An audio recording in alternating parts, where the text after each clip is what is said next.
Good morning. नमस्ते विद्यार्थी मित्रों। आज आपणे हिंदी में द्वितीय सत्र में चैप्टर 3 जरा मुस्कुराए शीखीशुं। जरा मुस्कुराए एटले के जराक हसीए, जेनो प्रकार छे चुटकुले। जीवन में हास्य का बहुत ही महत्व है।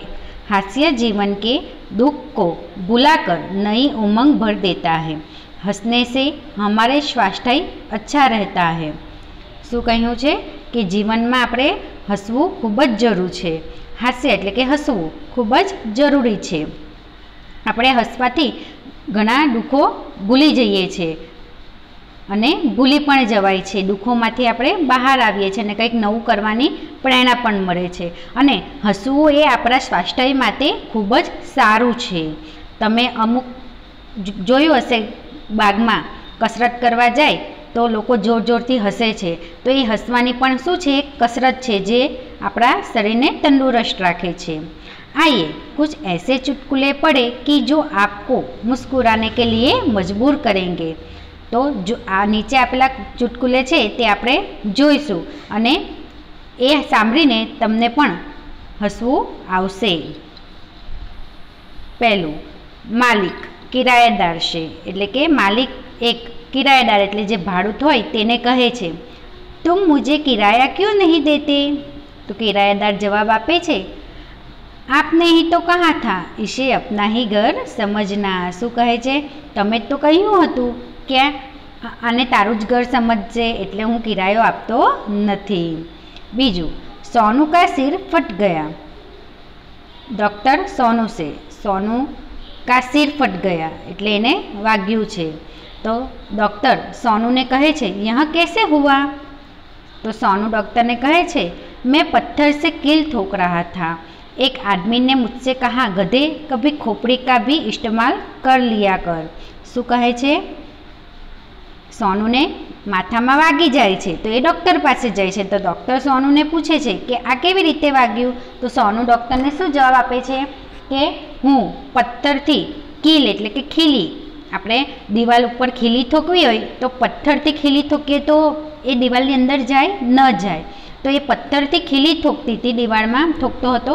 તો એક માણસે એને એવું કહ્યું કે ગધેડા દિમાગનો પણ ઉપયોગ કર, તારા ખોપડીનો એટલે કે દિમાગનો પણ ઉપયોગ કર।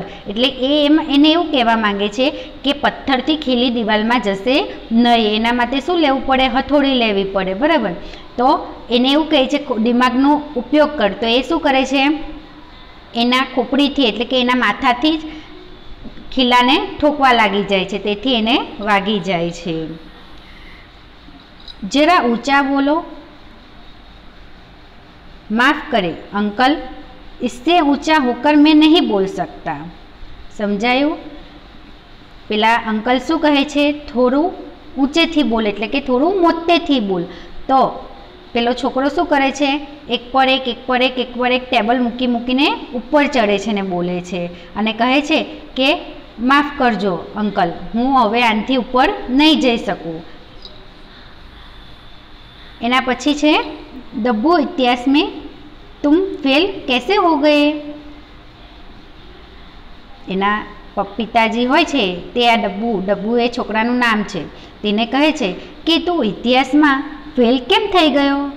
तो डब्बू शू कहे छे, क्योंकि सभी प्रश्न उस समय के पूछे गए हैं जब मैं पैदा भी नहीं हुआ था। हूँ कीधुं छे कि बधा सवाल एवा पूछे छे कि ज्यारे हूँ मारो जन्म पण न थयो होय। ए पहेला तो इतिहास कोने कहेवाय छे? जे जूना समयनी बधी वातो जानकारी, प्राचीन समयनुं, बराबर।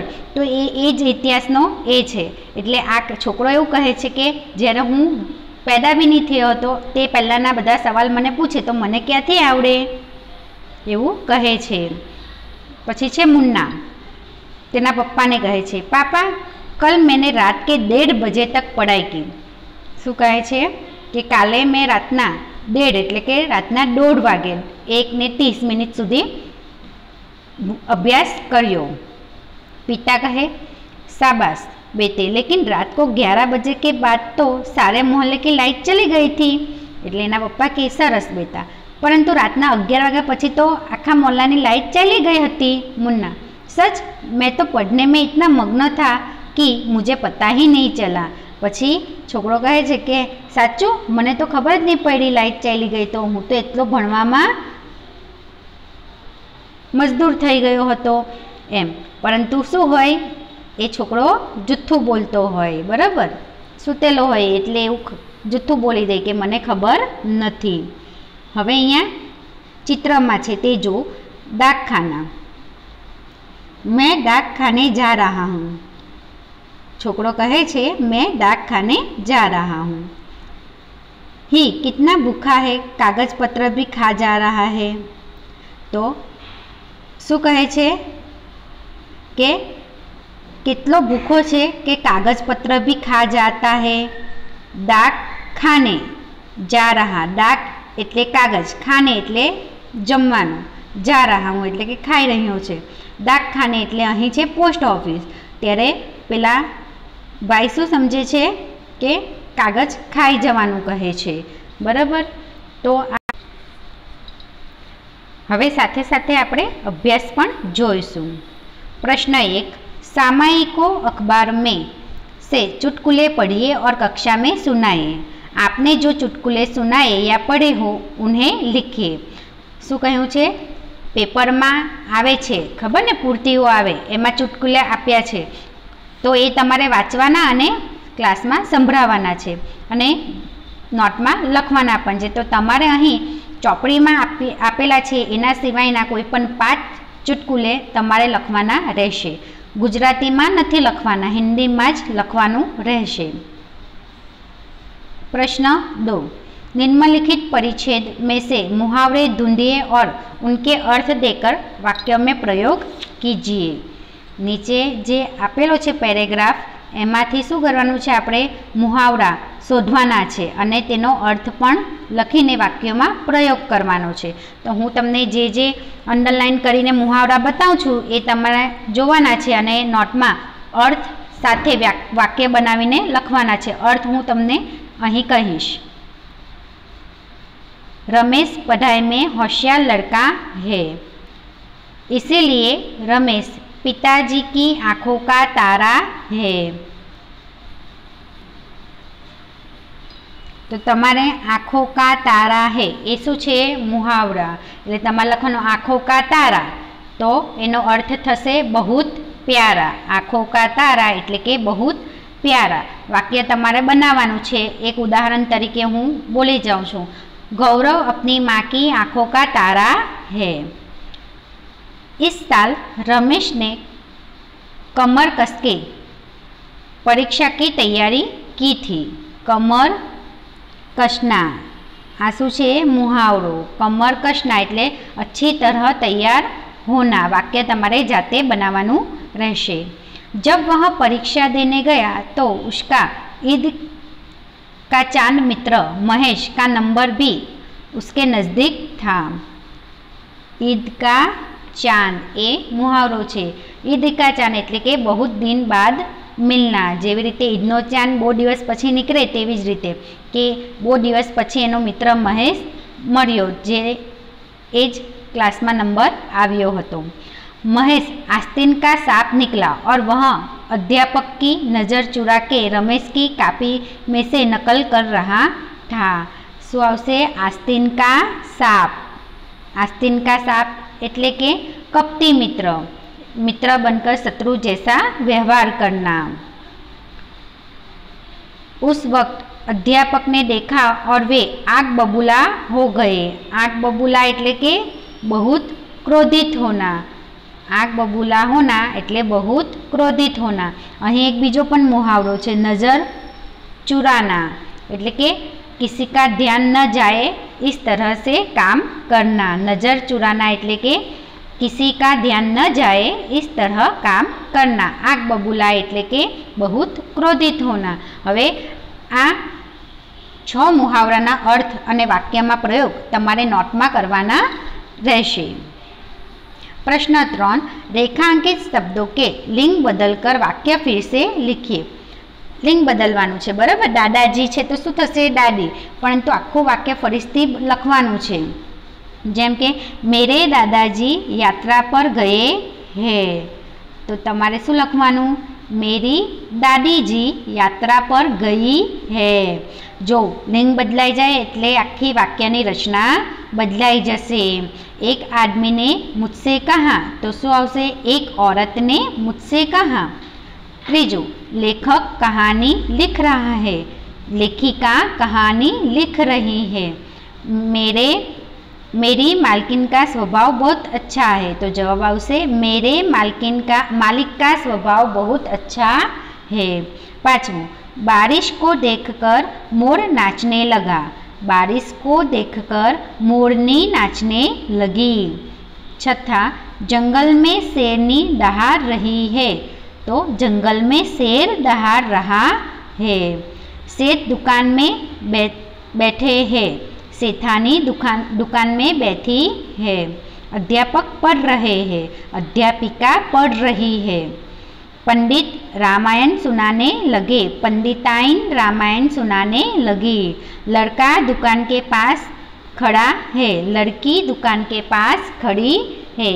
बराबर, एटले तमारे आ रीते सवाल अने जवाब बंने लखवानुं रहेशे। फरीथी एकवार हूँ फक्त लिंग बोली जाऊँ छूँ, वाक्य तमारे बनावानुं। दादाजी तो दादीजी आवशे। आदमी औरत, लेखक तो लेखिका, मालकिन तो मालिक, मोर मोरनी, शेरनी शेर एटले शेरनी करवानुं। सेठ तो सेठानी, अध्यापक तो अध्यापिका, पंडित पंडिताइन, लड़का तो लड़की। आ शब्दों मूकीने तमारे वाक्य लखवाना छे फरीथी। प्रश्न 4, उदाहरण के अनुसार शब्द का 4-4 वाक्यों में प्रयोग कीजिए। जैसे घर, मेरा घर सूरत में है, मुझे अपना घर बहुत पसंद है, मेरे घर में 3 कमरे हैं, मैं अपना घर साफ रखता हूँ। जोयुं, घर परथी 4 वाक्य बनावाना, दरेक वाक्य में घर आववुं जोईए। बराबर, तेवी ज रीते नीचे आप्या छे बाग, नदी, दोस्त, पसंद, कहानी। तो हूँ बाग परथी बोली जाऊँ छूँ, बाकीना तमारे जाते वाक्य बनावाना छे। पहलू छे बाग, तो बाग में फूल होते हैं। दूसरा, बाग में लड़के खेलते हैं। तीसरा, मैं रोज बाग में जाता हूँ। और चौथा, यह बाग बहुत सुंदर है। समझाયું ने? तो हवे तमारे बीजा नदी, दोस्त, पसंद और कहानी ए शब्दों उपयोग करीने 4-4 वाक्य जाते बनावाना रहेशे। प्रश्न 5, कहावतों के अर्थ दिए गए हैं, कक्षा में उदाहरण देकर चर्चा कीजिए। पहलू, अक्ल बड़ी या भैंस? तो एनो अर्थ थाय शरीर बड़ा होने की अपेक्षा अक्ल बड़ी होती है। एटले के अहीं एनो उदाहरण तमने कहूँ तो भैंस। बराबर, तो अहीं एवुं बतावा मांगे छे कि मनुष्यनी अक्ल मोटी होय छे। केम? तो यह सारे ज्ञान विज्ञान मनुष्य की अक्ल का जलसा है। यदि भैंस में अक्ल होती तो वह पशु क्यों कहलाती? मनुष्य के पास अक्ल है, इसलिए वह भैंस को पालकर उसका दूध निकालता है। इसलिए मनुष्य की अक्ल को भैंस से बड़ा माना जाता है। बराबर। बीजू, आसमान से गिरा खजूर में अटका, એટલે કે एक के बाद एक विपत्ति में फंसना। आसमान से गिरा खजूर એટલે એનો અર્થ એવો કે આપણે એક મુસીબતમાંથી બહાર આવીએ કે તરત જ આપણી ઉપર બીજી મુસીબત આવી જાય છે। જેમ કે મને પગમાં વાગ્યું હતું અને હજુ તો એ ચોટ એ સારું ન થાય તા તો હું પાછી પડી જાઉં અને મારા હાથમાં વાગી જાય છે અને હાથ ભાંગી જાય છે, ફ્રેક્ચર થઈ જાય છે। એટલે શું કહેવાય કે એક के बाद एक विपत्ति में फंसना। विपत्ति એટલે કે मुसीबत में फंसना। आसमान से गिरा खजूर में अटका। त्रीजू, आए थे हरि भजन को ओतन लगे कपास, अच्छा काम छोड़कर महत्वहीन काम में लग जाना। तमे गया होय कोई बीजा काम में, सारा काम माटे के लाव आजे हूँ मामाना घरे जईने बधुं वांची नाखूं के बधुं लेसन करी नाखूं एवुं विचारीने जाओ तमे सारूं काम, अने त्यां जईने पछी तमे त्यां रमवा बेसी जाओ, टीवी जोवा लागी जाओ, विडियो गेम रमवा। तो एनो अर्थ एटला माटे आ कहावत बोलवामां आवे छे कि आए थे हरि भजन को ओतन लगे कपास। गया हता कोई सारा काम में पण ए काम छोड़ीने तमे जे नक्कामું काम, महत्वहीन એટલે કે જે નકામું काम, જે મહત્વનું काम નથી તેની અંદર जोड़ाई गया। जो गरजते हैं वो बरसते नहीं, એટલે કે जो डीग मारते हैं वे काम नहीं करते। જે મોટી મોટી બડાઈ કરે છે, બરાબર ને, મોટી મોટી વાતો કરે છે, હું આમ કરીશ, હું તેમ કરીશ, તે લોકો કામ કરતા નથી, એનો અર્થ એવો થાય છે। પાંચમું, जैसी करनी वैसी भरनी, એનો અર્થ થાય છે जो जैसा करता है उसे उसी के अनुसार फल भुगतना पड़ता है। એનો અર્થ તો બધાને ખબર જ છે, તમે જેવું અત્યારે કામ કરશો એવું જ તમને પાછળથી એનું ફળ મળશે, બરાબર। એટલે જેસી કરની વેસી ભરની। તો બાળકો આ અભ્યાસ તમારે નોટમાં સારા અક્ષરે લખવાનું રહેશે। આમાં સ્વાધ્યાય નથી, ફક્ત અભ્યાસ જ આપેલું છે। હવે આપણે નવા પાઠ સાથે આવતા વિડીયોમાં મળીશું। ત્યાં સુધી 1 થી 3 પાઠનું લેસન બધું જ નોટમાં અને સ્વાધ્યાય પોથીમાં કમ્પ્લીટ કરવાનું રહેશે। Thank you.